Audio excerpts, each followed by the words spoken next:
할렐루야.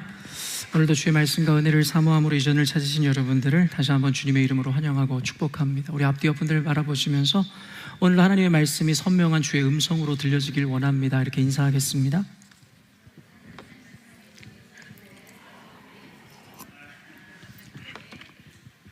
이제 부활주일이 벌써 이제 한 달여 앞으로 나가왔는데요. 부활을 기뻐하며 우리가 함께 또 준비해가는 순서들이 있어요. 그래서 아이들도 아이들 나름대로 여러 모양으로 준비할 것인데, 우리 어른들은 늘 이와 같은 시기 있을 때마다 우리가 합창을 준비했었던 거 기억나시죠? 원래는 지난달에 우리가 한번 합창을 함께 하려고 했었는데, 우리 이 재규 형제랑 신하자매가 한국에 간다 그래가지고 그것 때문에 한 달을 딜레이한 거예요. 우리 나름 심적 부담을 느끼길 원하고요. 앞으로 한 달간은 좀 이 연습에 좀 집중해서 참여해 주셔서, 우리 또 재규 형제 교회 오자마자 그 목청 높여서 노래했었던 그날을 기억합니다. 그래서 우리가 함께 이번에도 부활하신 그 주님 앞에 기쁨으로 우리 모두가 함께 합창하는 시간이 있었으면 좋겠고요. 아마도 그 시간이 더없이 행복하고 즐겁고 유익하리라 확신합니다. 여러분, 희생이라는 것은 시간이 남고 약속이 없어서 하는 것이 아니에요. 말 그대로 나에게 가치들이 있으나 더 귀한 가치를 위해서 그 가치를 내려놓는 것을 우리는 희생이라고 이야기하는 것입니다. 누구도 시간이 남아서 예배하고 시간이 많아서 헌신하는 사람은 없어요. 더 귀한 가치를 위해서 우리의 시간을 하나님께 드린다라는 것이죠. 이 시간 여러분들 한 달 동안 연습하는 게 주중에도 모일 수도 있거든요. 그래서 여러분 허락만 된다면 최선을 다해서 그 자리로 모이셔서 가장 아름다운 것으로 준비해서 우리가 하나님께 영광 돌리셨으면 좋겠습니다. 우리 앞뒤 옆분들 너무 이르지만 이렇게 인사하겠습니다. 우리 매주 만나요. 이렇게 인사하겠습니다. 재규 형제 소리가 여기까지 딱 들렸어요.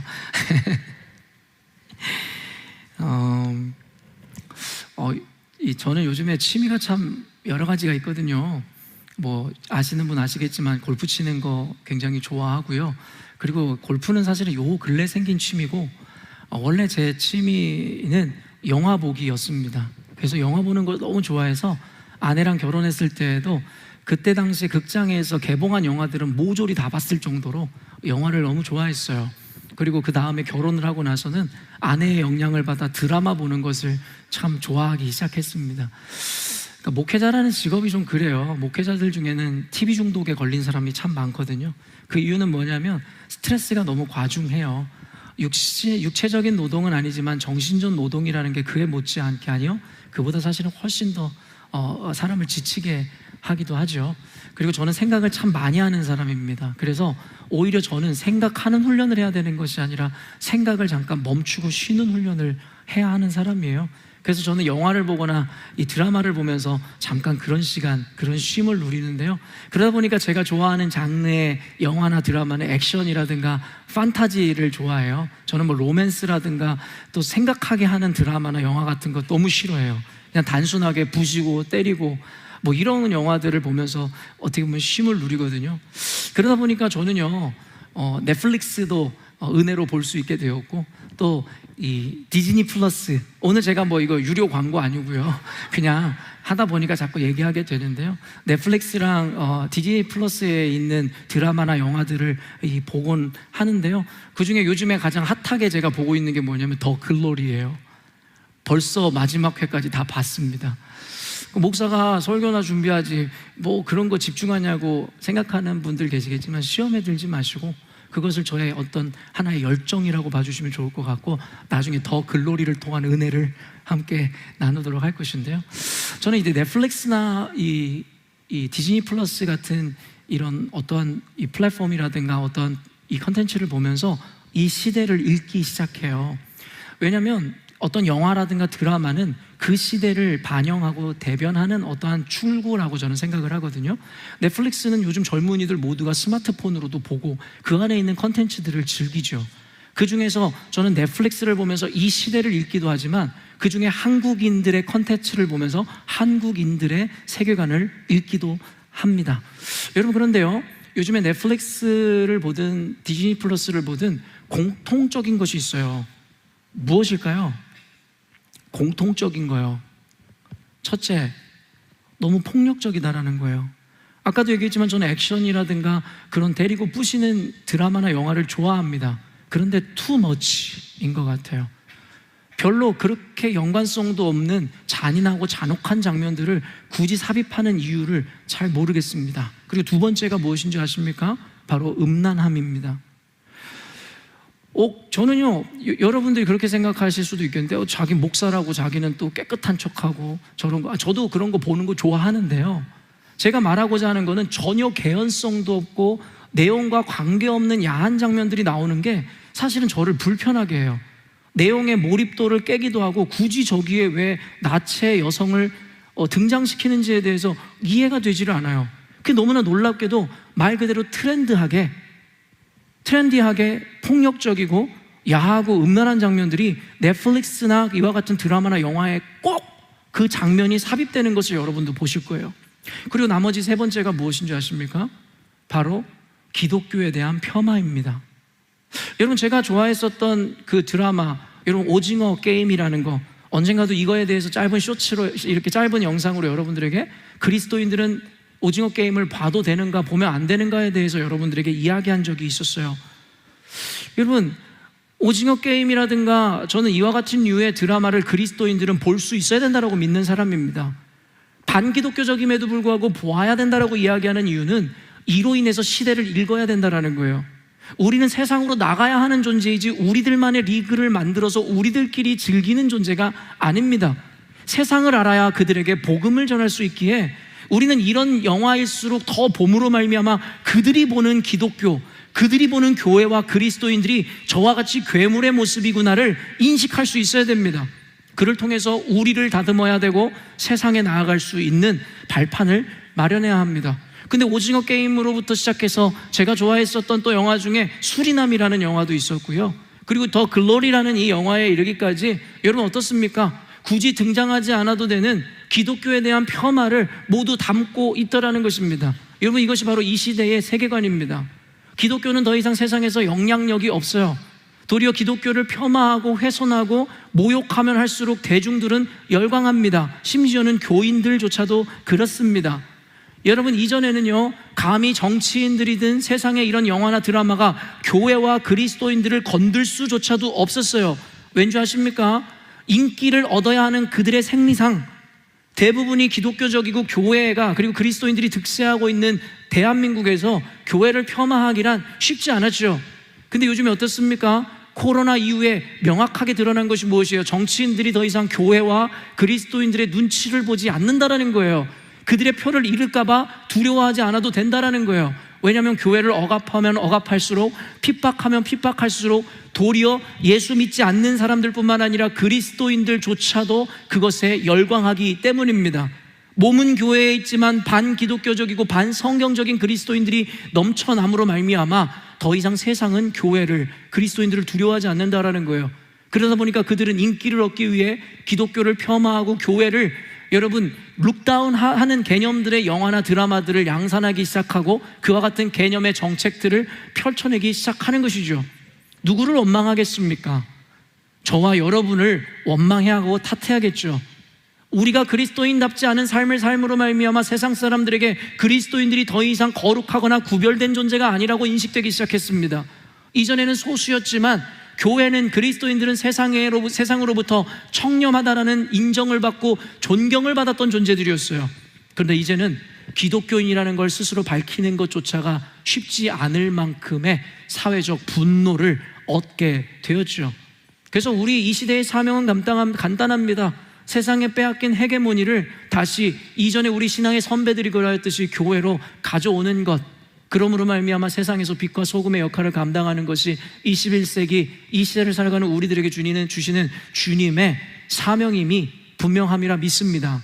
사랑하는 열린문교회 성도 여러분, 그렇기 때문에 의식 없이 드라마를 보거나 의식 없이 영화를 보는 것이 아니라 그 안에 담겨져 있는 하나님의 사명과 메시지를 발견하십시오. 단순히 반기독교적이라고 해서 치부해버리거나 우리가 금해야 되는 것이 아니라 그를 통해 세상이 보는 교회와 저와 여러분의 모습이 어떤지에 대해서 인지하시라는 것입니다.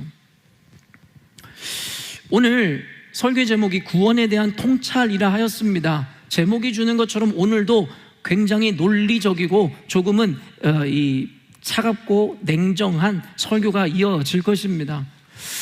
저는 보통 통찰 그리고 고찰이라는 단어를 자주 설교 제목에 붙이는데요, 고찰이라는 것은 깊이 연구한다라는 개념을 갖고 있는 단어인데, 이 통찰이라 함은 어떤 의미를 갖고 있는지 여러분 아시나요?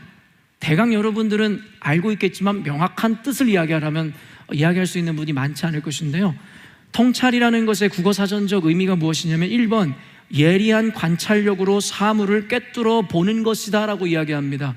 그래서 오늘 구원에 대한 통찰을 1번의 의미로 상기한다면 결국에는 구원에 대해서 우리가 관찰함으로 꿰뚫어 보아야겠다라는 개념을 오늘 설교한다라고 생각하면 될 것이고, 그런데 저에게 더 새로웠던 건 두 번째 개념이었습니다.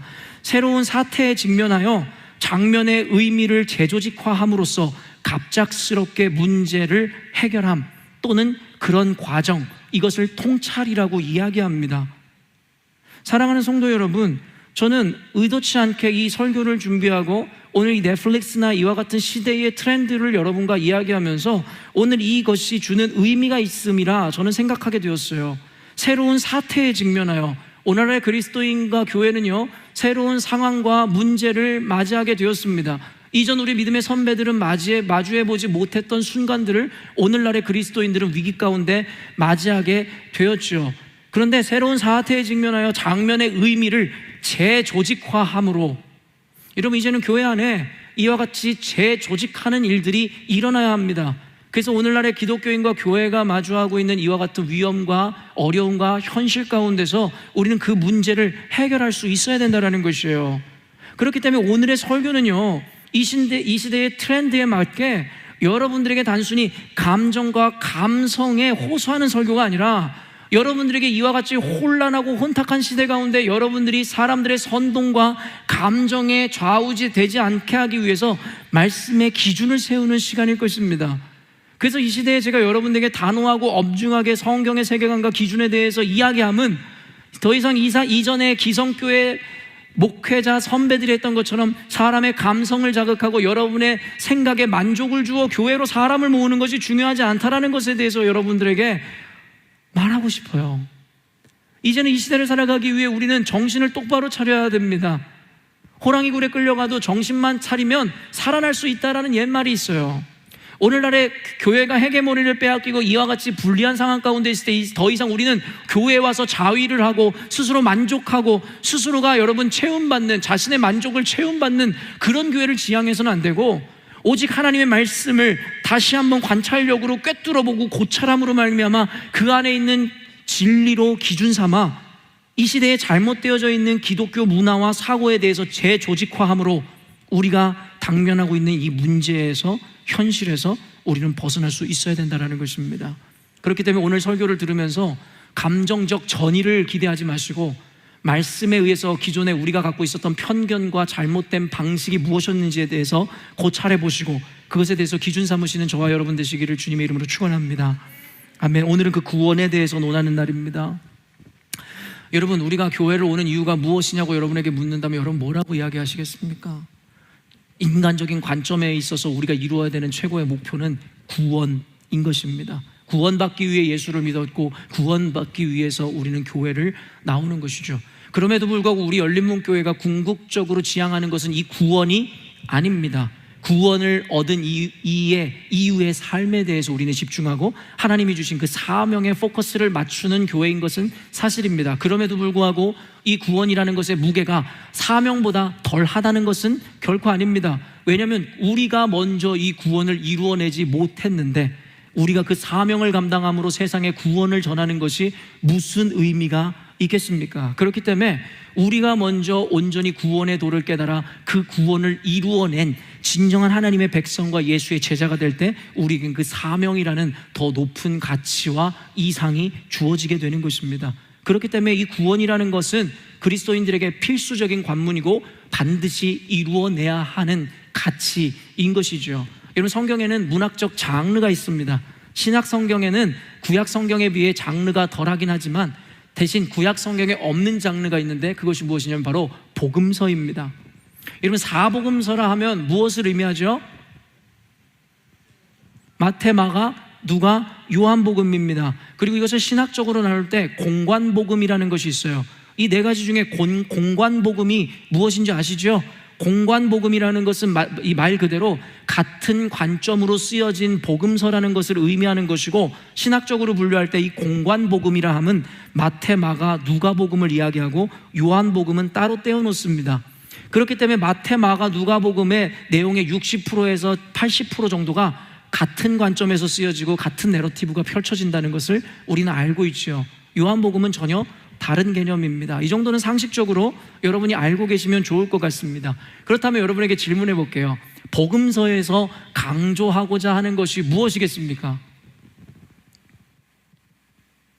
복음서에서 여러분 강조하는 가장 핵심 포인트가 무엇이겠냐는 거예요. 여러분, 복음서는 여러분 수도 없이 읽어보지 않으셨어요? 성경 일독할 때마다 사복음서만 읽고서는 여러분 포기했던 것이 얼마나 많은 세월이시세요? 여러분, 그럼 여러분, 우리 열린문교회 성도들에게 다시 한번 또 질문해 볼게요. 복음이 무엇입니까?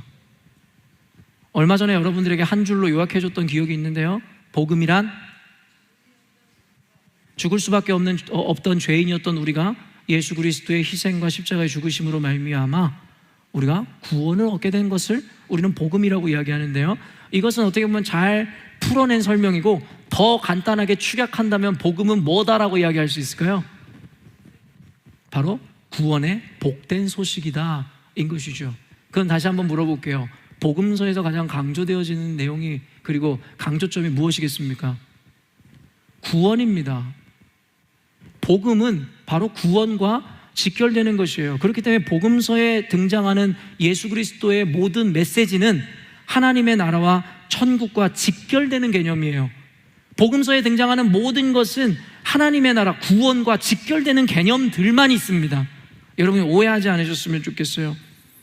그렇기 때문에 오늘 마태복음을 볼 때 이곳에는 하나님의 나라와 직결되어지는 메시지들이 분명히 있을 수밖에 없고, 오늘은 대놓고 포도원의 품꾼들의 비유를 통해서 천국에 대한 메시지를 직접적으로 전달하고 있습니다. 오늘 본문이 바로 이 구원에 대한 메시지를 담고 있는데요, 이 구원이라는 것이 우리가 알고 있었던 개념, 원리와 어떤 것이 오해가 있었고 왜곡이 있었는지에 대해서 오늘 설교를 통해서 여러분이 기준을 잡으시기를 원합니다. 우리 1절 말씀 한번 읽어보도록 하겠습니다. 천국은 마치 품꾼을 얻어 포도원에 들여보내려고 이른 아침에 나간 집주인과 같으니. 1절만 읽어도요, 대번에 성경을 좀 읽는 분들은 뭔가 부자연스럽다를 느낄 수 있어야 됩니다. 여러분들에게 20초간의 시간을 드릴게요. 뭐가 부자연스럽고 뭐가 마음에 걸립니까? 발견하셨나요? 자기는 알 것 같다, 손 들어보세요. 없단 말이에요. 여러분, 여기서 부자연스러운 게 무엇이냐면 천국이 뭐와 같다고 이야기해요? 집주인이랑 같다라는 것 자체가 이상하고 넌센스예요. 여러분, 우리가 생각할 때 천국은 공간적인 개념이라고 쉽게 인식됩니다. 그러면 차라리 여느 복음서와 여느 내러티브처럼 천국은 포도원과 같다라고 했으면 문제가 되지 않아요. 공간적 개념이 우리 안에 인식되어 있으니까요. 그런데 천국이 집주인과 같다라는 것은 뭐가 맞지가 않잖아요. 여기에서부터 우리는 의문을 제기하고 여기서 궁금함이 시작돼야 성경 공부가 시작되는데, 지금 여러분들의 반응을 통해서 알지만 여러분은 성경을 읽으면서도 뭐가 걸리고 뭐가 내추럴하지 않은지에 대해서 의구심을 갖지 않아요. 그러다 보니까 성경이 늘 단순하게만 보이는 거죠. 그 안에 비밀한 일들이 보이지가 않는 것입니다. 보통요, 성경에서는요, 천국을 포도원에 비유합니다. 그렇게만 이야기하면 아까도 이야기한 것처럼 너무나도 간단한 이야기가 되겠죠. 그런데 오늘은 이 천국을 집주인과 같다라고 이야기하더라는 것이죠. 이걸 통해서 우리가 깨달아야 되는 것은, 오늘의 비유는 천국의 비유가 맞는데 단순히 우리가 기대한 바와 같이 천국은 어떤 곳이다라고 그 공간적인 개념을 설명하려는 것이 오늘 본문의 의도가 아니라, 집주인의 비유함으로 말미암아 천국의 원리를 설명하고자 합니다라고 여러분은 받아들이시면 될 것 같습니다. 그리고 두 번째는 어쩌면 천국의 핵심을 이야기했는지도 모르겠습니다. 여러분, 천국은 그 집주인과 같다. 집주인은 누구로 비유될까요? 바로 하나님이십니다. 이 말은 천국은 이퀄 하나님이라는 것이죠. 언젠가도 이야기했지만 여러분, 이 천국이라는 것의 핵심 조건이 무엇입니까? 바로 하나님의 유무입니다. 우리가 생각하는 천국이 어떤 곳입니까? 그저 보석과 휘황찬란한 여러분 우리가 원하는 모든 것들이 있는 곳, 여러분이 바라고 이상하는 그 공간적 개념으로 우리는 보통 천국을 생각하지만 성경이 이야기하는 천국은 그와 같은 개념이 결코 아닙니다. 어떤 누군가가 이야기했듯이 내가 죽어 천국에 갔는데 그곳에 하나님이 계시지 않다면 그곳은 나에게 지옥일 것이고, 내가 죽어 지옥에 갔는데 그곳에 하나님이 계시다면 그곳은 나에게 천국과 같을 것이다. 주기도문의 뜻이 하늘에서 이루어진 것 같이 땅에서도 이루어지이다. 이게 뭘 의미하는 줄 아십니까? 천국이라는 것은 죽어서만 가는 것이 아니라 살아가는 이곳에서도 우리는 이루어낼 수 있어야 되는 것이고, 어떤 이들은 어떻게 천국을 이 땅에서 이룰 수 있습니까? 라고 반문하는 이가 있을지 모르겠지만 천국의 핵심은 하나님의 유무라 할 때에 임마누엘의 하나님은 지금 여러분과 함께 하십니까? 함께 하시지 않습니까? 그렇기에 하나님이 함께하고 있는 우리의 삶은 천국이어야만 한다라는 것이 성경적인 설명입니다. 그렇기 때문에 어떤 이들의 잘못된 신앙관념에서 이 땅에서는 내가 고통당하고 괴롭고 비참하고 힘들지만 죽어서 갈 본향 천국만을 바라본다, 이 믿음은 반쪽짜리 믿음입니다. 언젠가도 이야기했지만 Kingdom of God, 하나님의 나라의 개념은 already but not yet 이라는 개념입니다. 이미 임하였기도 하지만 아직 오지 않은 나라, 우리가 보통 인식하고 있는 것은 아직 오지 않은 나라에 대한 소망일 뿐입니다. 그러나 하나님께서는 이미 우리에게 말씀하세요. 천국은 already 너희들에게 임하였다라고 말입니다. 왜요? 하나님이 저와 여러분과 함께 하시기 때문입니다. 믿으십니까? 그렇기 때문에 여러분의 삶을 지옥으로 만들지 마시라는 거예요. 헬 조선이라고 이야기하지 마시라는 거예요. 여러분이 헬이라고 이야기하는 것의 조건이 무엇입니까? 필요 충분 조건이 무엇이냐라는 거예요. 그러면 천국이라는 것의 필요 충분 조건은 무엇입니까? 여러분이 잘 먹고 잘 살고 좋은 집에 살고 좋은 차를 타고 다니는 것이 천국의 필요 충분 조건입니까? No, never. 하나님이 여러분과 함께 하신다면 우리에게는 천국이 이루어지는 것입니다. 그렇기 때문에 여러분의 인생이, 여러분의 가정이, 우리 교회가, 우리 사회가 천국과 같이 될 수 있다라는 거예요. 이를 악물고 버티지 마세요. 신앙이라는 것은 이미 천국을 경험하고 행복을 누려야 되는 것이지, 이를 악물고 견디고 버티다가 들어가는 것이 아닙니다. 오늘은 그 얘기만 해도 한 시간이 그냥 가겠죠. 근데 오늘은 이 개념에 대해서 집중하려 하지 않아요. 어쨌든 천국이 집주인과 같다. 그것은 천국이 곧 하나님이다. 하나님이 함께 하시는 여러분의 인생은 천국일 수밖에 없다. 이렇게 한번 정리하시죠. 방금도 이야기했지만 포도원으로 비유하지 않고 집주인이라고 이야기한 이유는 공간적인 개념, 어떤 곳이다를 설명하고자 하는 것이 아니라 천국의 원리를 설명하고 싶었다라는 것에 대해서 인지하시고 한번 시작해 보시자라는 것이에요. 오늘 1절 말씀 함께 읽었듯이 이야기의 시작부터 결국 고용해주는 고용주에 의해 일꾼들이 포도원에 들어갈 수 있음에 대한 개념을 분명히 합니다. 맞습니까? 천국이라 비유될 수 있는 포도원에 아무나 들어갈 수 없다라는 거예요. 스스로의 의나 노력이 아니라 집주인이 일을 시작할 때라야 그 특권이 주어진다라고 이야기합니다. 구원에 대해서, 천국에 대해서 이야기하는데 품꾼들을 먼저 등장시키지 않았어요. 왜일까요? 그 주체가 품꾼에게 있는 것이 아니라 그 주인에게 있기 때문입니다. 포스트 모더니즘을 살아가고 있는 이 시대에서 제가 해야 되는 사역이 무엇인지 아십니까? 인간에게 편중되어 있었던 무게와 권위를 하나님께로 옮겨드려야 된다는 거예요. 부흥이라는 것은 원래로 돌아가는 것이다라고 이야기했습니다. 이 시대의 신앙이라는 것이 너무 인간 중심적으로 인간의 무게를 두고 있어요. 아르미니안주의자들에 대해서 이야기했지만 구원과 천국마저도 결국엔 인간의 노력과 선행으로 이룰 수 있다라고 생각했던 그들의 관념이 오늘날의 시대관념과 맞물려 떨어지면서 결국엔 자신의 선행과 윤리와 도덕적인 행함으로 구원을 이루려고 하는 미련한 인간들이 등장하기 시작했다는 것이고, 그와 같은 개념이 오늘날의 교회를 지배하기 시작했다는 거예요. 그렇다면 제가 하는 사역은 무엇이냐?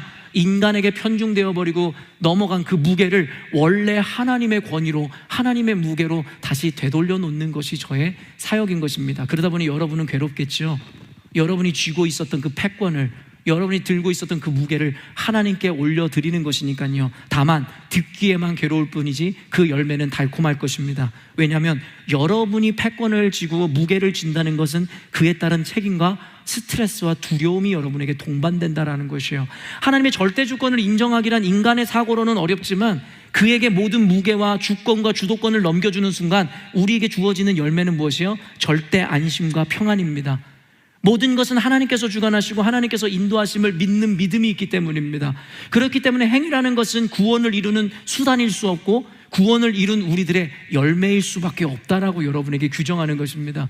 그래서 우리 참다운 그리스도인들에게는 선한 삶과 선행을 베푸는 삶이 따라올 수밖에 없어요. 그러나 모양은 비슷해 보이지만 그들이 추구하는 것과 우리에게 나타나는 열매는 다를 뿐이에요.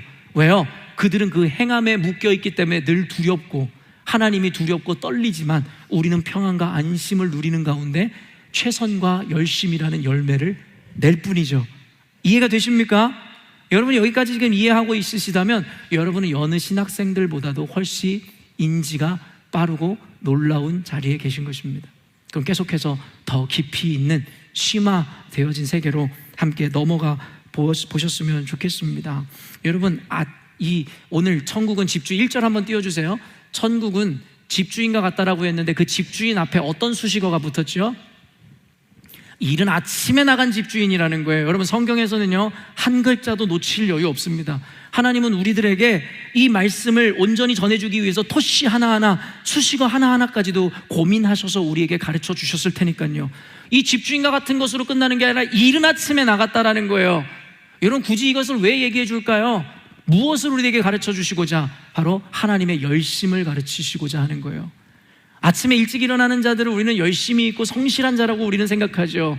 그래서 성경은 주님을 성실하신 분이라고 이야기하십니다. 주님은 졸지도 주무시지도 않는 분이라고 이야기해요. 구원이라는 것의 주도권은 누구에게 있다고요? 오직 하나님에게만 있으시며, 그 구원을 이루어야 되는 주체는 누구입니까? 이루어져야 되는 주체, 우리 인간입니다. 근데 하나님 주체이신, 그 구원의 주체이신 하나님께서 인간에게 그 구원을 이루기 위해서 하나님은 게으르거나 방치하는 것이 아니라, 넋놓고 보는 것이 아니라 열심을 내고 계시다라는 거예요. 박영선 목사님이 쓰셨던 하나님의 열심이라는 책의 내용이 이거라고 이야기했습니다. 뭐예요? 과연 너희들이 구원을 얻기 위해 선행을 하고 노력하는 너희들의 열심이 더 크겠니?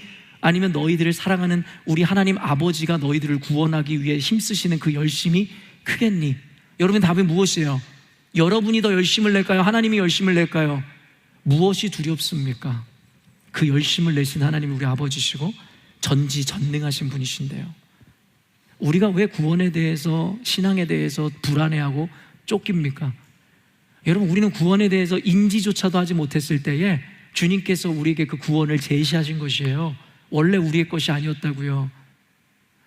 여러분, 우리가 죄인 되었을 때에 우리를 사랑하심으로 말미암아 예수 그리스도를 보내심으로 말미암아 죄인을 향한 하나님의 사랑을 보여주셨다고요. 여러분이 어떠하였기 때문에 예수님을 보내신 것이 아니라 죄인 되고 무지하였을 때 주님께서 저와 여러분에게 예수를 보내셔서 구원의 방도를 열어주셨어요. 무엇이 두렵습니까? 신앙생활 할 때요, 하나님을 두려워하지 마세요. 하나님을 경외하시되 하나님을 테러하지 마시라는 거예요. 하나님은 우리에게 공포를 조장하시는 분이 아니라 우리의 아버지세요. 비록 우리가 방탕하고 탕자와 같이 길을 나설지라도 주님의 그 열심은 우리를 다시금 그 자리로 끌어다 놓으시는 거예요. 구원은 우리의 열심이 아니라 하나님의 열심에서부터 시작된다는 것이에요. 2절 한번 읽어보도록 하겠습니다. 그가 하루 한 데나리온씩 품꾼들과 약속하여 포도원에 들여보내고. 여기서도 이상한 것을 여러분은 발견하셔야 돼요. 성경은요, 여러분의 상식의 눈으로 보면 비논리적인 내용들이 너무나 많아요. 여기서 그러면 여러분, 천국의 비유라는 것이 힌트인데 또 여러분이 볼 때 비상식적인 내용이 뭐가 있습니까?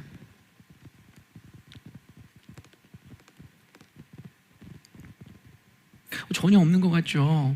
여러분, 포도원은 무엇으로 비유가 흔히 될 수 있다고 얘기했어요? 천국입니다. 그런데요, 생각해 보시면 포도원의 일꾼들이 포도원에 들어가 일을 하면 당연하게 그들의 품꾼으로 한 데나리온씩을 주는 것, 이것이 일을 하는 조건이고 대가겠죠. 그렇죠? 그런데 생각해 보면 포도원은 천국으로 비유돼요.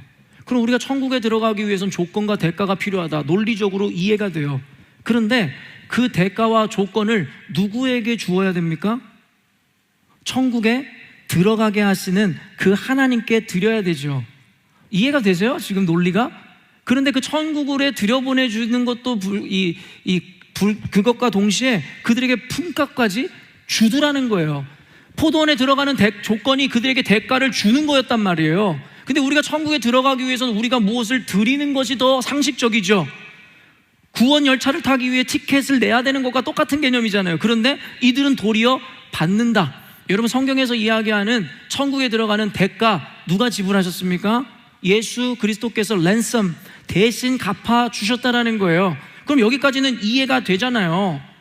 그런데 오히려 대가를 지불해야 천국에 들어가는 것인데 무언가를 받고 있다라는 것이죠. 저는 이것을 이렇게 해석합니다.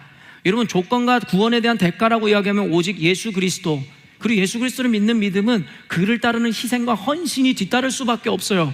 그렇기 때문에 주님을 따르는 제자로서 헌신과 희생의 삶을 살 때에 우리가 구원을 이룬다, 합당한 논리지요. 그런데요, 성경은 우리들에게 무엇을 의미하고 상징하고 있는 줄 아십니까? 실상은 너희들이 바치고 드렸다 생각하지만 너희들은 도리어 얻은 것이다 라고 이야기하고 있다라는 것이에요.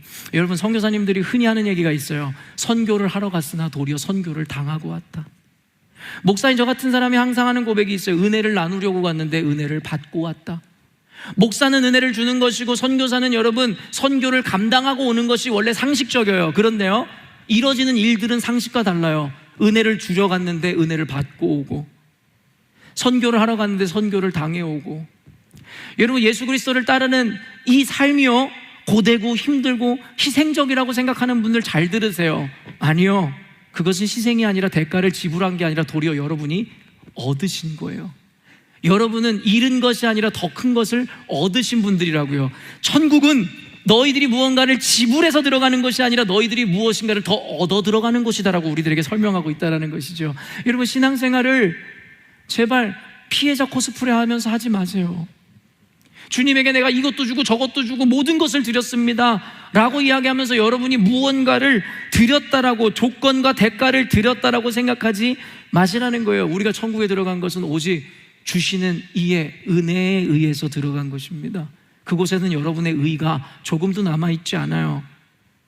여러분이 하나님께 예물을 드리든 헌신을 하든 예배를 드리든 시간을 드리든 삶을 드리든 가치를 드리든 그것을 대가로 지불했다라고 착각하지 마세요. 도리어 그를 인해서 여러분은 더 많은 것을 얻게 되었다라는 것이 바로 이 해석인 것이죠. 결국에 품꾼들은 우리의 상식으로 보면 정당한 수고와 노력에 의해 포도원에 들어간 것 같지만 이 이야기의 핵심은 그들의 정당한 수고와 노력이 아니라 그들을 고용한 집주인의 선택과 배려, 그리고 은혜에 있는 것입니다. 믿으십니까?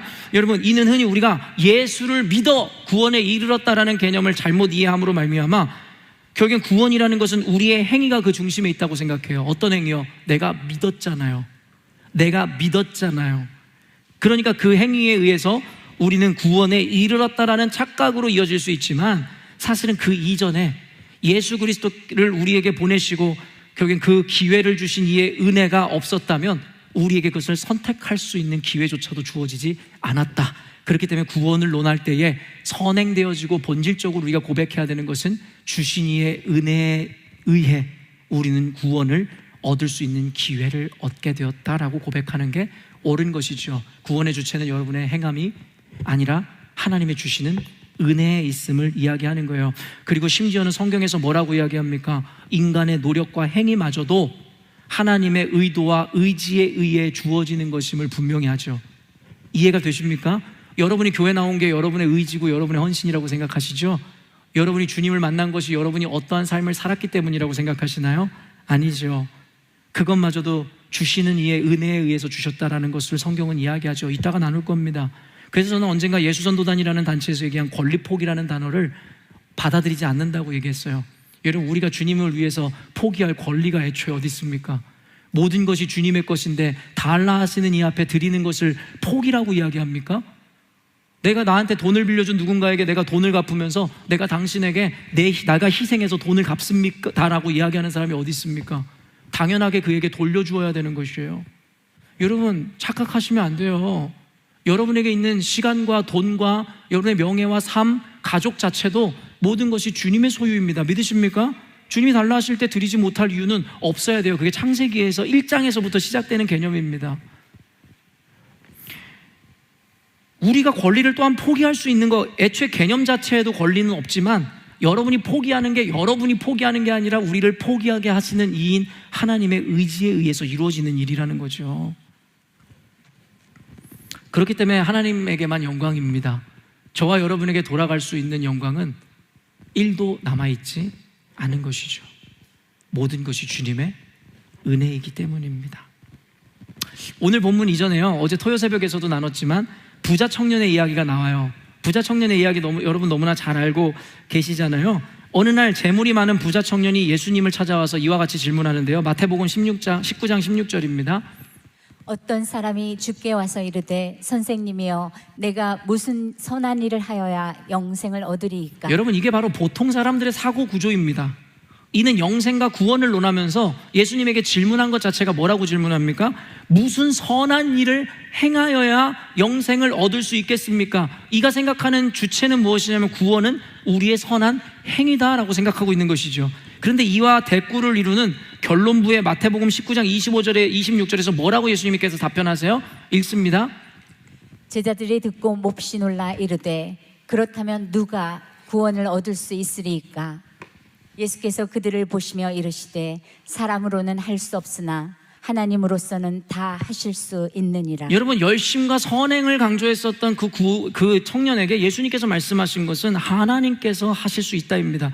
그 과정을 생각했는데 무슨 내용이 나옵니까? 예수님께서 그 부자 청년에게 너는 네 재산을 모두 팔아 가난한 자들에게 나눠주고 너는 나를 따르라라고 얘기해요. 성경에 뭐라고 이야기하냐면 그가 재물이 많음으로 근심하며 예수를 떠나더라 이야기하죠. 그 이후에 연이어서 나오는 이야기가 무엇이냐면 부자는 천국에 들어가기가 어렵다. 부자가 천국에 들어가는 것은 낙타가 바늘길을 통과하는 것과 같다라고 예수님께서 얘기하시더라는 거예요. 그랬더니 제자들이 방금 읽은 것처럼 몹시 놀라면서 그렇다면 누가 구원을 이룰 수 있냐라고 이야기하기에 이르더라는 것이죠. 근데 이것을 단순하게 생각하지 마세요. 부자는 천국에 못 들어간다? 고로 돈은 나쁘다? 아니요, 천만의 말씀입니다. 성경은 돈을 나쁘다고 이야기한 적이 없습니다. 그런데 왜 그러면 이 돈에 대해서 예를 드시면서 얘기했을까요? 바로 우리 인간의 보통 가장 욕망과 그리고 추구하는 것이 돈이기 때문입니다. 바로 맘모니즘이기 때문이에요. 이 얘기는 단순히 부자, 돈 가진 자에 대한 문제가 아니라 하나님보다 더 높은 가치를 가지고 있는 자들에 대한 이야기죠. 어떤 이에겐 가족일 수 있겠고, 어떤 이에겐 명예일 수 있겠고, 어떤 이에겐 자식일 수 있겠습니다. 어떤 이에게는 자신의 자존심일 수도 있겠죠. 하나님께서 말씀하시는 거예요. 그것을 버리지 못한 자들은 천국에 들어가는 것이 낙타가 바늘길 통과하는 것보다 어렵다라는 것이죠. 그런 이야기를 들으니까 제자들이 멘붕에 빠진 거예요. 주님, 어떻게 이 세상을 살아가는 자들이 돈도 추구하지 않고 가족도 소중히 생각하지 않고 어떻게 그 가치들을 버릴 수 있겠습니까? 불가능하다라는 거예요. 그러니까 누가 구원을 얻을 수 있냐라고 묻는 거죠. 그때 주님께서 뭐라고 하십니까? 인간으로서, 사람으로서는 할 수 없으나 하나님으로서는 할 수 있느니라. 결국엔 너희들로 하여금 너희들의 가치를 버리게 하시는 것도 하나님이시다라고 주님께서 말씀하시죠. 믿으십니까? 여러분 스스로의 의지로 누가 예수님을 붙잡을 수 있습니까? 예수님만이 우리의 구원이시고 주님이시라는 것을 누가 인정할 수 있겠냐라는 거예요. 여러분의 피덩이, 피부치들보다 하나님을 더 소중히 여길 수 있는 의지를 가지고 있는 사람 여기서 나와보세요. 저도 그럴 수 없습니다. 그것을 이룰 수 있는 것은 오직 주님께서 주시는 은혜의 마음일 수밖에 없는 것이에요. 그렇기 때문에 구원은 원론적으로 보나 원리적으로 보나 과정으로 보나 하나님의 개입하심과 은혜가 없으면 이룰 수가 있다 없다? 없다라고 규정하고 있다라는 것입니다. 우리 통념과 상식을 깨트리시는 거예요. 구원은 오직 주님이 주시는 이에 의해서 이루어질 수 있는 것이지 얻고자 하는 우리의 행동 여하에 달려있는 것이 아니다라고 성경에서는 분명히 이야기하죠. 그래서 제가 이렇게 선언한 글귀가 있어요. 나중에 제가 쓴 자서전에 꼭 나올 책 글귀니까 여러분 꼭 외우세요. 그리스도인들의 선행은 구원의 수단이 아니라 구원의 열매일 뿐이다. 여러분, 알미니안주의자들이나 오늘날의 인본주의적인 교회에서 가르치는 우리의 선행과 행함, 캐톨릭에서 이야기하는 그런 것들로는 구원을 이룰 수가 없는 것이에요. 오직 주님의 은혜에 의해서 구원이 이루어지면 그에 따른 열매로 인해서 우리는 선한 삶을 살아가게 되는 것이죠. 그리고 이 맥락 안에서 오늘 본문의 해석이 이루어질 건데요, 연이어지는 전개가 어떻습니까? 3절에서 7절인데요 너무 많은 시간 관계상 제가 빨리 읽어드릴게요. 빨리 듣고 귀로 따라오세요.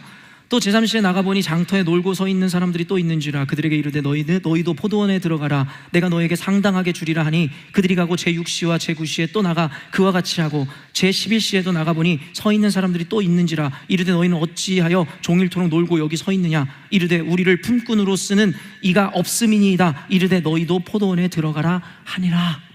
이 이야기가 연이어서 이어집니다. 여러분, 이걸 통해서 저는 여기 안에서만도 해석하고 이야기할 게 너무 많아요.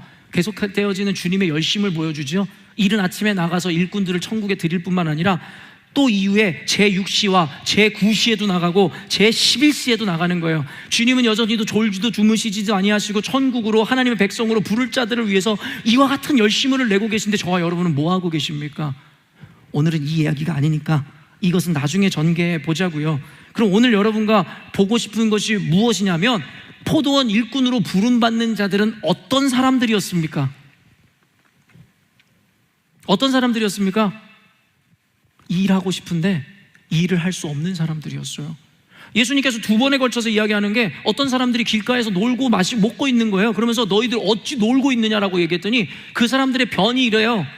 아무도 우리를 불러주지도 않고 써주지도 않는다라고 이야기하더라는 것이죠. 여러분, 이게 그 사람들의 무엇을 이야기하는 거예요?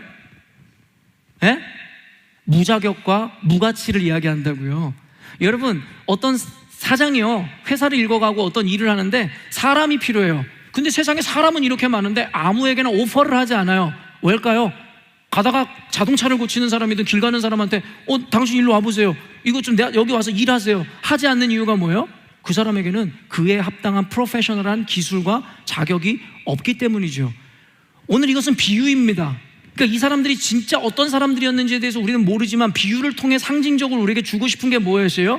이 사람들이 언터처블, 불가촉 천민이라든가 사마리아인이었기 때문인지도 모르겠고, 아니면 말 그대로 기능적으로 아무런 능력이 없는 무능력자들이었는지는 모르겠지만, 분명한 것은 이들에게는 포도원에 들어갈 자격이 없었다라는 거예요. 그런데 주님께서 그들에게 은혜를 베푸시고 돈을 줘가면서까지 천국에 들여주시는 것은 무엇을 의미합니까? 자격 없는 저와 여러분들에게 주어진 은혜라는 거예요. 애초에 자격 자체가 없다라는 거예요. 그런데 우리가 무엇이간데 우리의 행위나 노력으로 그 나라를 탐할 수 있다라고 착각하시냐라는 거예요. 모든 것이 주님의 은혜예요. 그래서 찬양에도 그런 내용이 있잖아요. 죄인인 우리가 어찌 서리요? 범죄한 우리가 어찌 서리요? 우리에게는 자격이 없습니다. 모든 것이 주님의 은혜인 것입니다. 그런데 너무 놀라운 것은, 지금까지만 보면 자격도 없었고 불필요한 인원들을 주님께서 천국으로 들이시고 포도원에 들이시면서 은혜, 삶의 열매라는 것까지 그들에게 선물로 주셨어요. 그렇죠? 주님의 열심으로 그들에게 기회를 주셨어요. 근데 11절 12절에 이런 일이 벌어지는데요, 한번 읽어보겠습니다. 받은 후 집주인을 원망하여 이르되, 나중은 이 사람들은 1시간밖에 일하지 아니하였거늘 그들을 종일 수고하며 더위를 견딘 우리와 같게 하였나이다. 여러분, 이 배은망덕한 스토리는 늘 성경에서 이어져요. 뭐예요? 애초에 자격도 없었고 능력도 없었고 구원받을 만한 자격도 없는 자들을 하나님의 열심과 은혜로 갖다가 포도원에서 일하게 하시고 천국으로 들여주셨는데, 이들에게 나오는 열매는 감사와 행복이 아니라 불평이더라는 것이죠. 근데 이 이야기를 읽어보면 이들의 불평이 상식적인 우리가 이해가 돼요. 무슨 말이냐면, 어떤 이들은 아침 일찍부터 포도원에서 일했어요. 근데 어떤 사람은 오전에, 어떤 이들은 진짜 일이 끝나기 바로 전에 와서 일을 하는 거예요. 그랬는데 이제 품삯을 나눠주는데, 그 주인이 맨 마지막에 와서 얼마 일하지 않은 사람한테 원래 약속했던 한 데나리온, 하루의 품값을 주는 거예요. 그랬더니 먼저 왔던 사람들은 상식적으로 그런 기대를 하겠죠. 이 주인이 늦게 온 애한테도 저렇게 돈을 주니까 먼저 일한 우리들한테는 저것보다 몇 배 훨씬 더 많이 주겠다라는 상식적인 생각을 했어요. 근데 주인이 어떻게 해요? 모두에게 한 데나리온씩을 공평하게 주니까 불평이 나오기 시작하는 거예요. 불만이 생기기 시작하는 거예요. 심지어는 은혜를 저버리고 원망하기 시작하더라는 것이죠. 언뜻 보면 합리적이고 상식적인 이야기인 것 같지만 전혀 그렇지 않습니다. 주인이 애초에 그들에게 약속한 것은 그저 한 데나리온이었습니다. 약속한 것을 그대로 주었을 뿐이고, 그 외의 사람들, 늦게 온 사람들에게 주어진 것은 그저 그 주인의 은혜였습니다. 여러분, 우리가 남에게 은혜를 강요할 수 있습니까? 은혜는 주고자 하는 이가 주시는 것이지 우리가 강요할 수 있는 것이 아니에요. 여러분, 근데 우리는 어떻습니까? 하나님께서 우리에게 은혜를 베푸시면 그것을 권리로 생각을 해요. 그러면서 남과 비교하고, 여러분, 예수님은 이미 2000년 전에 물과 피를 쏟으시면서 모든 것을 쏟으셔서 우리에게 구원이라는 최고의 가치를 선물해 주셨어요. 그리고 여기에 계신 여러분들은 아무 자격도 없고 노력도 하지 않았지만 주님이 주신 은혜로 구원이라는 선물을 받았죠. 그리고 그 이외에 주어지는 것은 하나님의 은혜에 의한 것이고 하나님의 쓰임에 의한 것이에요. 근데 오늘날에 예수를 믿는 우리들이 갖고 있는 감정들은 무엇입니까? 저 가정과 비교하면서 저 사람은 집도 사고 차도 사고 땅땅거리면서 사는데 우리는 왜 아직도 이렇게 비참하게 살아야 합니까? 하나님, 저 부부는 행복하고 아이들은 대학 좋은 데 가고 좋은 배우자를 만나는데 우리 인생은 이게 뭡니까? 이것을 배은망덕이라고 얘기하는 거예요. 애초에 아무것도 가진 자가 없어서 걷어 주님께서 일꾼으로 삼아 천국으로 들여주셨는데 그것에 감사하지 못한 채 그저 주인의 마음으로 은혜를 베푸는 것을 보면서 불만을 품는다. 이게 오늘날의 저와 여러분의 모습을 그대로 대변해주고 있는 거 아닙니까? 천국이라는 최고의 가치를 소유하였지만 그 가치를 알아보지 못한 채 그렇지 않은 것으로 끊임없이 비교하며 하나님께 감사의 열매를 맺지 못하고 그저 원망과 쓴뿌리의 열매를 맺는 것이 바로 저와 여러분들의 착각인 것이죠. 여러분, 이와 같이 신앙생활을 하는 이들은 보상심리에 사로잡힐 수밖에 없습니다. 하나님, 내가 이만큼 헌금했잖아요. 이만큼 위해서 주를 위해 수고했잖아요. 제가 리더로만 섬겼던 세월이 얼마인 줄 아십니까? 그런데 하나님, 내 인생이 이겁니까? 이게 바로 기복주의적이고, 그리고 여러분 어때요? 보상심리가 발동된 신앙인들의 잘못된 신앙에 나오는 원리, 열매인 것입니다. 오직 이 원리를 깨달은 자들이라면 모든 것이 감사해. 주셔도 감사, 가져가셔도 감사, 있어도 감사, 없어도 감사, 살아도 감사, 죽어도 감사. 모든 것이 다 주님의 은혜입니다. 그래서 사도 바울이 뭐라고 얘기합니까? 내 안에 사는 거 예수 그리스도니 나의 죽음도 유익함이라. 근데 어찌 같은 예수를 믿는데 어찌 다른 고백을 하며 살아가십니까? 우리들에게 맺혀지는 열매가 어찌 이것입니까? 저는 오늘 여러분에게 굉장히 논리적인 이야기를 하고 있다라고 얘기했어요. 여러분의 상식으로 보면은 오히려 이와 같은 품꾼들의 불평이 이해가 될 것이겠지만, 그리고 부자 청년의 질문이 이해가 되겠지만, 여러분들이 하나님의 상식을 갖는 순간 오늘의 본문이 완전 논리적으로 재해석되기 시작하는데요, 오늘 저와 여러분이 그것을 나누고 있는 것입니다. 은혜가 계속되니 은혜를 권리로 생각하지 마십시오. 은혜는 은혜일 뿐인 것이고 주시는 이의 마음인 것입니다. 죄인인 우리가 구원을 받은 것 자체가 무한 감사의 이유여야 합니다. 근데 가장 중요한 마지막 16절을 읽도록 하겠습니다. 이와 같이 나중된 자로서 먼저 되고 먼저 된 자로서 나중되리라. 이게요, 부자 청년의 이야기의 맨 마지막에도 등장하고 지금 여기에서도 반복돼서 등장해요. 근데 너무 생뚱맞아요. 이게 무슨 내용을 지금 이야기하는가? 오늘 본문은 이해가 되는 거예요. 여러분, 오늘 우리의 분노가 뭐예요? 여지까지 열심히 제자와 같이 살았던 사람, 근데 불만이 뭡니까? 예수 그리스도의 십자가의 우편 강도를 향한 분노 있으시죠? 여지까지 집 팔아 논 팔아 다 바치고 열심히 살았던 나도 천국, 그런데 온갖 죄를 다 짓다가 예수님 우편 강도로서 죽어가는 그 살인자가 마지막에 예수를 주로 고백함으로 말미암아 구원의 똑같은 값을 받게 돼요. 그러니까 우리 마음이 어때요? 분노하죠. 근데 이 분노 자체가 상식적인 것 같잖아요. 비상식적이죠. 죽을 수밖에 없는 죄인이었던 우리를 살리신 그 은혜가 아니라 우리의 못된 심보가 그대로 드러나는 거 아니에요? 그냥 내가 천국 갔으면 감사하면 될 뿐이지 나같이 고생하지 않고 천국에 가는 사람을 보면 배가 아픈 거죠. 그게 바로 못된 죄인의 심성이라는 것입니다. 근데 하나님의 나라는 이와 같이 우리의 상식과는 다르다고 성경에서 이야기하는 거예요. 먼저 된 자가 나중되고 나중된 자가 먼저 된다라는 이와 같은 이야기를 하시더라는 거예요. 그것이 우리를 두렵고 떨리게 해야 합니다. 교회 일찍 나왔다고 해서, 먼저 나왔다고 해서 여러분들에게 주어지는 상급과 은혜가 동일할 것이다라고 생각하지 마세요. 자기가 왕년에 뭐 했다, 그리고 예전에 뭐 교회에서 리더도 했다, 방언도 했었다, 우리는 기독교 4대째 가문이다, 우리 아버지가 목사다, 선교사다, 아무짝에도 쓸모없는 것입니다. 우리 열린문교회는요, 먼저 온 순서대로 리더를 세우고 먼저 온 순서대로 직분자를 세우지 않아요. 그에 합당한 자들을 그 자리에 세울 뿐이죠. 근데 이게 왜 두렵고 떨려야 되는 줄 아십니까? 열린문교회를 다니지 10년, 20년, 30년, 40년이 됐는데도 여전히 그 자리에 그 모습으로 남아있다면 비참한 것입니다. 비참한 것이라고요. 남이 세워지는 것에 대해서 부러워하지도 마세요. 장로가 되고 권사가 되는 거 나이 순으로 온 순서대로 되는 게 아니라 그에 합당한 자격을 갖춘 자들에게 주어지는 것이 하나님의 나라의 원리이기 때문입니다. 근데요, 먼저 된 자가 나중되고 나중된 자가 먼저 된다, 이 말씀을 읽을 때마다 저는 생각나는 구약의 이야기 내러티브가 있거든요. 여러분, 뭐가 생각나세요? 없으세요? 저만 있나? 저는 이 말씀 보면은 항상 그 이야기가 생각나는데, 야곱과 에서가 생각나지 않으세요? 여러분, 어미의 복 중에 에서와 야곱이 있는데요, 뭐라고 이야기하냐면 에서의 발꿈치를 잡고선 태어나는 것이 야곱이다라고 이야기해요. 그러면서 예언하기를 큰 자가 작은 자를 섬기고 작은 자가 큰 자를 여러분 지배할 것이다라고 이야기하시죠. 그게 여러분 동일한 얘기인데요, 창세기 25장 23절 한번 읽어보도록 하겠습니다. 여호와께서 그에게 이르시되 두 국민이 내 태중에 있구나. 두 민족이 내 복중에서부터 나누이리라. 이 족속이 저 족속보다 강하겠고 큰 자가 어린 자를 섬기리라 하셨더라. 여러분 성경의 이야기는요 넌센스입니다. 모두가 비상식이에요. 왠지 아세요? 인간의 상식으로 보면 말입니다. 하나님의 상식을 탑재하게 하기 위해서 주님께서는 일부러 인간의 상식을 깨트리시는 내용들을 너무 많이 넣었어요. 그 중에 한 가지만 오늘 설명하는 건데요, 그게 뭔지 아세요? 바로 장자권입니다. 장자권. 여러분 아시겠지만 한국 사회는 더 뼈저리게 느끼잖아요. 뭐예요? 옛날에 반세기 전만 해도요, 딸들은 사람 취급도 하지 않았어요. 맞아요? 딸들은 남이라고 이야기했어요. 어차피 남의 식구이기 때문에 딸한테 공도 들이지 않고 공부도 가르치지 않고 유산도 주지 않아요. 요즘 많이 달라진 거죠.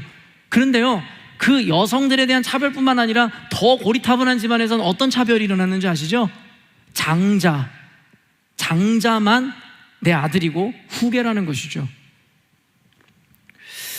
여러분 이것이 상식이었는지 모르겠어요. 근데 아시아에서만 뿐만 아니라 영국의 귀족들도요, 얼마 전에 상속한 내용을 제가 들어봤더니 큰 아들에게만 모든 지분을 다 주고 딸들에게는 아주 작은 것들만 배분했다는 이야기를 들었어요. 동서고금을 만론하고 결국에는 우리의 사고 구조에는 장자, 첫 번째가 귀하게 여겨지는 문화가 있는 것 같아요. 우리 아버지나 어머니도 옛날에 두상엄마 이렇게 부르지 두영엄마라고 부른 적이 없었어요. 우리 형 이름이 두상이거든요. 장자거든요. 모든 것이 장자를 중심으로 돌아가는 사회 구조를 갖고 있었어요. 근데 고대라면 어땠을까요? 근데 예수님께서는 그 수천 년대 고대 사회에서 이 인식을 깨트리기 시작하는 거예요. 여러분 창세기 12장에 시작되는 히브리 민족의 조상 누구? 아브라함입니다. 아브라함의 첫째 아들이 누굽니까? 이스마엘이고 둘째 아들이 누구예요? 이삭이에요. 너무나 당연하게 이스마엘이 그 장자권을 받아야겠죠. 근데 누구에게 줍니까? 이삭에게 주어요. 근데 여기에는 나름의 변이 있어요. 왜냐하면 하나님께서는 이삭에게 여러분 아브라함에게 사라를 통해서 그 씨를 있게 하겠다고 얘기했으니까 그것에 대해서 참지 못하고 종과 애를 낳고 이스마엘이 됐으니까 이걸 장자로 취급 안 하겠다. 오케이, 여기까지 한번 인정해 줍시다. 그런데 여러분 이삭의 아들은 누굽니까? 바로 에서와 야곱입니다. 여러분 똑같은 어머니인 리브가에게서 난 자였어요. 그런데 더 웃긴 것은 그들은 아무런 행동이나 행위를 하지 않았어요. 성경에서 뭐라고 이야기하냐면 이미 어미의 복 중에서 에서는 미워하고 야곱은 사랑하기로 하나님께서 결정하셨다라고 이야기합니다. 인간의 눈으로 보니까 얼마나 비상식적이고 비합리적이고 불합리합니까? 어떻게 하나님이 감히, 제가 그러니까 전에 세미나 4강 때 하나님이 주권을 이야기하니까 사람들이 패닉에 빠지죠. 왜요? 인간적인 상식과 사고로 살아오다가 하나님의 방법과 상식을 가르쳐주니 혼동스러울 수밖에 없는 것이죠. 근데 오늘 여러분에게 뭐가 더 논리적인지를 묻고 답하는 시간을 가질 거예요. 지금까지 너무 억울하겠죠? 에서가 하나님이 불합리한 분으로 여겨지시겠죠. 여러분 그런데 이뿐만이 아니라 야곱의 그러면은 아들들은 누구예요? 몇 명의 아들이 있어요? 12명의 아들이 있어요. 여기서 질문, 12명의 아들들 중에 누가 장자권을 받아가게요? 맞히는 분들은 정말 성경을 열심히 보신 분이에요. 보통 사람은 못 맞춥니다. 12아들 중에 누가 장자권을 가져가요? 요셉입니다. 여러분 모두 유다라고 생각하시잖아요. 그래서 성경에서 분명히 이렇게 얘기해요. 예수의 씨는 유다에게로부터 나겠으나 장자권은 요셉에게 주었다라고 이야기하고 있죠. 근데 참 재밌는 건 요셉이 몇 번째 아들입니까? 11번째 아들이에요. 근데 그 11번째 아들이 더블 축복을 받게 되거든요. 그 아들 2명이 이름이 뭐예요? 에브라임과 므낫세입니다. 근데 놀라운 건 에브라임과 므낫세 중에 누가 형일까요? 므낫세가 형이에요. 근데 저의 입에서도 습관적으로 에브라임과 므낫세를 먼저 이야기합니다. 왜요? 하나님께서는 그 장자의 권을 또 에브라임에게 넘기기 때문입니다. 형이 므낫세인데 차자인 에브라임에게 넘겨요. 그러니까 성경에서는 계속 이 상식을 깨트리고 있어요. 일부러 의도적으로. 그래서요 이제는 야곱이 죽어갈 때쯤에 할아버지 야곱에게 그 요셉이 자식들을 축복 기도해달라고 데리고 가요. 11번째 아들임에도 불구하고 장자권을 받았던 요셉이 어떤 행동을 하냐면 그 상식에서 벗어나질 못해요. 그래서 야곱의 아버지의 오른쪽에는 첫째 형인 므낫세를 플레이스하게 하고 그 다음에 왼쪽에는 차자인 에브라임을 놓게 되죠. 요셉의 생각에도 당연히 오른쪽, 원래 오른쪽이 고대로부터 더 우선되어지는 가치인 거 여러분 알고 계시죠? 그래서 요셉은 오른쪽에 므낫세를 놓고 왼쪽에 차자인 에브라임을 넣어요. 근데 야곱이 눈도 잘 안 보이는데 어떤 기이 현상, 이 행동을 보이죠? 손을 교차해서 안수를 해요. 여러분, 누가 가가지고 안수 기도를 하는데 이렇게 안수 기도를 해요? 그것도 아버지 일부러 안수하기 편하라고 이렇게 놓았는데요. 성경에서는 그것을 맥락 그대로 설명하고 있어요. 왜일까요? 인간의 상식과 하나님의 상식은 다르다는 거예요. 요셉마저도 그 상식 안에 묶여 있었지만 하나님의 방법은 너의 생각과는 달랐다라고 이야기하죠. 그런데 이거를 구원의 문제까지 왜 가지고 가느냐? 아주 중요한 개념이기 때문입니다. 13절에서 15절 말씀 한번 이제 마무리하는데 읽어보세요. 13절에서 15절 말씀 시작. 주인이 그 중에 한 사람에게 대답하여 이르되 친구여 내가 내게 잘못한 것이 없노라. 내가 나와 한 데나리온의 약속을 하지 아니하였느냐. 내 것이나 가지고 가라. 나중 온 이 사람에게 너와 같이 주는 것이 내 뜻이니라. 내 것을 가지고 내 뜻대로 할 것이 아니냐. 내가 선함으로 내가 악하게 보느냐. 여러분, 이해가 되십니까? 여러분, 아까도 얘기했지만 품꾼들의 원망과 불평이 상식적이라고 생각했죠. 일 더한 사람한테 더 줘야 될 거 아니야. 그런데 하나님은 성경적 논리에 의해서 그에게 분명하게 이야기합니다. 나는 너한테 잘못한 것이 없어. 애초에 너한테 한 데나리온 주기로 했고 그걸 줬잖아. 그런데 내가 다른 사람한테 더 주는 것에 대해서, 아니면 그에게 동일하게 주는 것에 대해서 네가 왜 불만을 품니? 내 것을 가지고 내가 주는다는데 너가 왜 뭐라고 하냐라는 거예요. 성경에서 그대로 이야기하잖아요. 그러면서 뭐래요? 내가 선함으로 내가 나를 악하게 보느냐. 우편의 강도를 구원하시는 예수님의 은혜를 보면서 우리는 하나님은 불합리합니다라고 얘기하는 게 그거예요. 하나님은 은혜를 베풀어서 모든 사람에게 선대하시는데 하나님의 선을 우리는 악으로 둔갑시켜버리죠. 아닙니까? 그거를 지금 그대로 이야기하고 있고 우리는 그 세태에 그대로 살아가고 있지 않냐라는 거예요. 로마서 9장 11절에서 14절 보면요, 그 자식들이 아직 나지도 아니하고 무슨 선이나 악을 행하지 아니한 때에 택하심을 따라 되는 하나님의 뜻이 행위로 말미암지 않고 오직 부르시는 이로 말미암아 서게 하려 하사 리브가에게 이르시되 큰 자가 어린 자를 섬기리라 하셨나니 기록된 바 내가 야곱은 사랑하고 에서는 미워하였다 하심과 같으니라. 그런즉 우리가 무슨 말을 하리요? 하나님께 불의가 있느냐? 그럴 수 없느니라. 하나님이 에서는 버리시고 야곱을 선택한 게 하나님 불의하신 거예요? 그러면서 여러분, 점입가경이 뭔지 아세요? 로마서 9장 20절에서 21절에 이렇게 말씀하세요. 제가 읽어드립니다. 이 사람아, 내가 누구이기에 감히 하나님께 반문하느냐? 지음을 받은 물건이 지은 자에게 어찌 나를 이같이 만들었느냐 말하겠느냐? 토기장이가 진흙 한 덩이로 하나는 귀 있을 그릇을 하나는 천 있을 그릇을 만들 권한이 없느냐? 무슨 말인 줄 아십니까? 토기장이가 그릇을 만드는데 하나는 금그릇을 만들어 왕에게 바치고 하나는 흙그릇으로 만들어 서민에게 나눠줬다 칩시다. 근데 토기장이가 뭘 잘못했습니까? 자기의 목적과 쓰임에 따라 자기가 만들었는데, 근데 문제는 뭐예요? 만들어진 그 그릇들이 지은 토기장에게 힐문하고 반문하기 시작하더라는 것이죠. 우리가 이야기하는 것과 똑같습니다. 하나님, 왜 나는 흙수저입니까? 하나님, 왜 나는 텅스텐 수저입니까? 하나님, 나는 왜 은수저고 나는 왜 금수저입니까? 여러분이 무엇이간데 여러분에게 허락하시는 이인 하나님에게 그것을 불의하다라고 이야기하시냐라고 성경에서 이야기하고 있는 것이에요. 지은 자가 자신이 지을 것을 자기의 권대로 지을 수 없냐라고 이야기하는 것이 성경의 논리입니다. 여러분, 무엇이 상식이고 무엇이 합리입니까? 무엇이 과학적인 것입니까? 제가 전에도 얘기했지만 창조론자들이나 진화론자들에 대해서 이야기했지만, 진화론자, 과학자들이고 논리적이라는 사람들이 그들이 본능이나 본성에 대해서 설명할 때 somehow 어떻게든지 DNA에 남겨졌을 것이다, 그래서 진화가 전개되었다. 이게 과학입니까? 이게 논리입니까? 이게 상식입니까? 그러나 성경은 그 모든 것들을 하나님께서 지혜로 가르치셨다. 무엇이 상식입니까? 주인이 먼저 온 자에게 덜 주고 나중 온 자에게 더 줬다? 예를 들어 그렇다 칩시다. 주인이 불의합니까? 그것을 원망하는 자들이 불의합니까? 제자로 살았던 사람들도 구원하고 우편 강도로 마지막에 회심한 사람을 구원하였다. 우리가 그것에서 원망할 우리에게 권한이 있다라고 생각하십니까? 그런데 왜 우리의 삶은 끊임없이 하나님께 불평하고 불만하고 주님의 뜻에 대하여 힐문하느냐고 로마서는 이야기하고 있는 것이죠. 결론을 맺겠습니다. 구원은 여러분에게 속한 게 아니라 하나님께 속해 있습니다. 여러분의 상식과 고정관념을 버리지 못하는 한 여러분은 그 구원의 도를, 예수 그리스도를 따르는 제자도를 절대 죽었다 깨나도 이해할 수 없을 것입니다. 공부 많이 하십시오. 책을 많이 읽어보십시오. 강의를 많이 들어보십시오.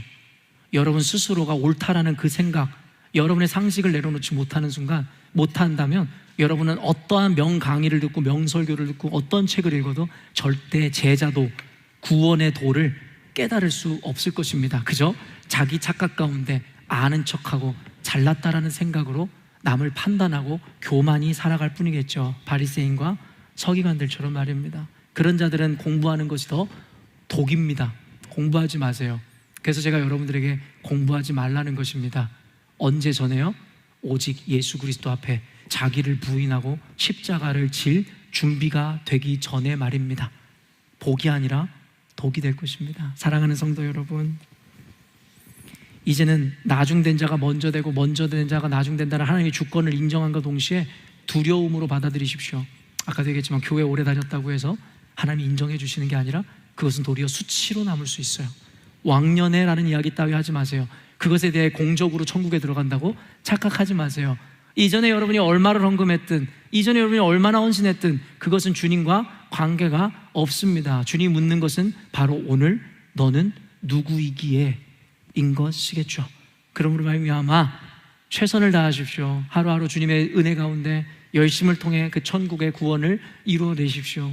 다만 그 가운데서도 두렵고 떨림으로 여러분이 구원을 따놓은 당상으로 여긴다든가, 교회 좀 오래 다녔더니 여러분이 뭔가 성숙한 존재라고 착각하셨다면 여러분의 상식과 기준 옆에 다시 한번 내려놓으시고 주님 말씀을 붙잡으시기를 주님의 이름으로 축원합니다.